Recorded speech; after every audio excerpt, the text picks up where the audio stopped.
Greg, you already kind of look a bit more settled and composed than the other boys here. Do you feel like the older brother?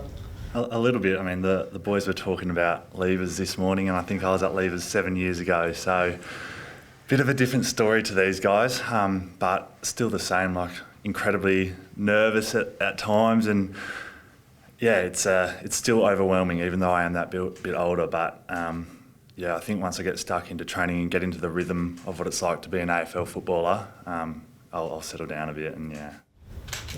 Do you feel like you've come here with a bit of a different purpose to these boys and perhaps ready to have an immediate impact? Yeah, I mean, I think the purpose of all of us is to play good football for the football club, right? But being that bit older, I have the expectation of myself, and I've spoken to members of the football club that it is to have an immediate impact, and I'm not going to shy away from that. But at the same time, I'm under no illusion that it's just going to be a walk in the path. I've still got to learn the way and learn the culture of the football club and really buy in. And I'm not sure yet what the role is that Simo might want to see me play, but I'll embrace it with both hands and yeah, go from there.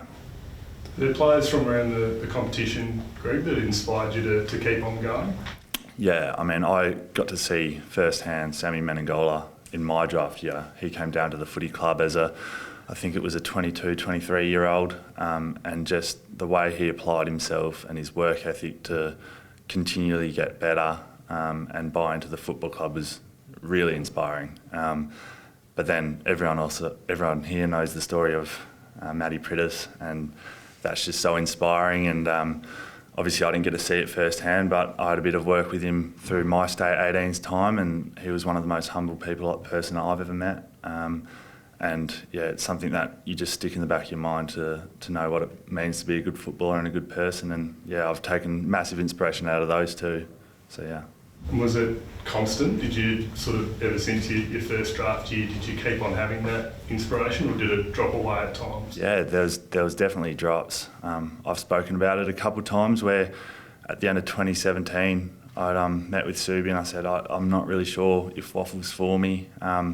I'd had a couple of injuries, a couple of setbacks in getting dropped, but when I look back on it now, I wouldn't change my journey for a thing. I think it's been the best thing for me to build resilience, build the perseverance, and I think it just sets me up now at 24 to hit the start of my career running and restart and go again. So yeah. You'll be working with Jared Schofield again. How good's that going to be for you? Yeah, unreal. I mean, when the news got announced that Scully was coming back to the Eagles, I got asked a few questions, and I think when I was younger, I didn't really appreciate the kind of coach I had at the time. But I think he'll go down as one of Subi's greatest coaches, and he'll be looking after the stoppages here. And being a midfielder, I get to be under that tutelage again. And Kyle Horsley will go down as probably one of the Subi's greatest captains of all time, and he's here too. So someone said we got a bit of a Subi cult going on down here, a bit of a Subi flavour, and yeah, I'm happy to add to that. Is that something that'll sort of help you and get the best out of you as a footballer? Yeah, definitely, and it'll help me settle a bit. Like I know a lot of the guys already at the club. Like I came through the AAS programs as an 18-year-old with Coley. I played State 18s with Sammy Petrosky-Seaton, Jakey Waterman, Josh Rotham FaceTimed me last night. So it's good to have familiar faces, and even playing state footy and against Connor West this year. So it makes it a bit easier when there's familiar faces around, and especially coaches and guys I've played premierships with. So yeah. Would I be correct in thinking that you didn't actually hear your name? Yeah, it is true. After the fourth pick, which was Jackie, I'd sort of figured with my manager that they were going to take the 4, and the Eagles' next pick was a bit later, so I'd turned it off. And it wasn't a fact of thinking that I wasn't going to get drafted, and I was still hopeful for today as a rookie draft, but then almost 2 minutes later, my manager called me and he was just screaming at me to turn the TV back on and have a look, and the Eagles had taken me. And I've grown up in a family full of Eagles supporters, and my whole extended family are Eagles supporters, and yeah, everyone went absolutely bananas, and a lot of tears and were shed from family, and I was more excited for them because they've been on this journey with me. They all bought in when I was 18, and really we're all quite sad when it didn't go my way, and for it to happen now, 6 years later, I was just so happy for them to experience it with me. Did you have a big group there with you? No, it was my immediate family just to start with, obviously having the experience before, and once the news came out because everybody was watching around. All the extended family came over. A few Subi teammates came around, which was a really nice touch, and had my best mate come around too. So, yeah, it was a day I'll never forget, that's for sure. Greg, I heard you say if you had been picked up when you were younger, you believe that you would have been spat out of the system pretty quickly. Yeah. Why? Yeah, part of that story is I think when I was 14, 15, I came in as a footballer into the state programs, quite highly touted. And I think from year after year of making programs and never getting a knock back, and a lot of people saying, you know, you're going to play AFL, this is for you. At the time, I don't think I would have admitted it, but I think it all got to me a bit, and I started to believe what people were saying, and it would have taken away from my football.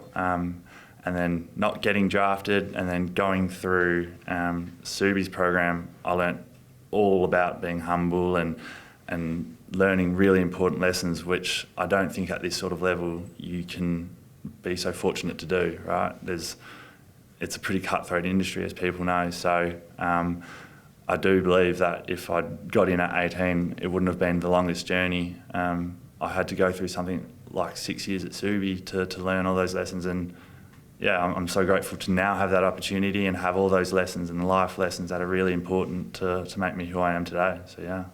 Having waited 6 years, I guess, do you feel like now no more time to waste? Is round one realistic? Yeah, that's right. Yeah, I'll be putting my hand up, but at the same time, like I said earlier, I'm under no illusion that it's just going to be a walk in the park and nothing will change from Subi. I'm going to have to go to another gear, start, learning off the guys who do it best, like Shuey and Kelly and Sheed. They're all superstars of the game, and I'm not just going to walk into that. I've got to really learn the Eagles way and the culture and the game plan and stuff. So I think my body's ready and my mind's ready, but there are a lot of things I've still got to learn. So I'll be soaking it in just like these guys. And how would you hope to fit in? A bit of inside, a bit of wing, or a bit of something else? Yeah. I'd be hoping to sort of play through roughly three positions, whether it's halfback, on ball or wing. They're all positions I've played through Subi. But like I say, it's probably a discussion with Simo and the coaches as to where they see me best, and if it's all three, then terrific, or if there's a specific role, I'll take what I can get my hands on, for sure. Was there a point this year where you felt a bit of momentum start for you as far as getting an AFL chance? Yeah, it was probably just after the mid-season draft when there was a bit of interest around, not specifically from clubs to me, but a lot of the guys at the club were building a lot of faith in me as a player and as a leader of Subi, and then that really flowed into my football as I just sort of took on that responsibility to think that, all right, this club might be going back for a premiership, and I want to be a big part of that and be a leader, and it just flowed on, and I think the tipping point was the grand final. And it was a massive day for me and the club, and I was so grateful to have been a part of it and brought another premiership to Subi. So yeah. What have you been doing away from footy, work-wise, and whatnot? Yeah, so I'm a financial advisor, and I'm just at the moment finishing off my masters to become fully qualified. So that's been my 9 to 5, and then training and gym outside of that to try stay at an elite level. Yeah, I guess do you put that all on hold now, or? Yeah. I mean, that's probably another discussion with the club, what they want me doing away from football to make sure I'm still level-headed and got outside pursuits. So whether it's continuing to study or continuing to do a bit of work, who knows what that looks like. I think for the time being, it's just adjusting to the life and getting into the rhythm of AFL football and then reassessing from there.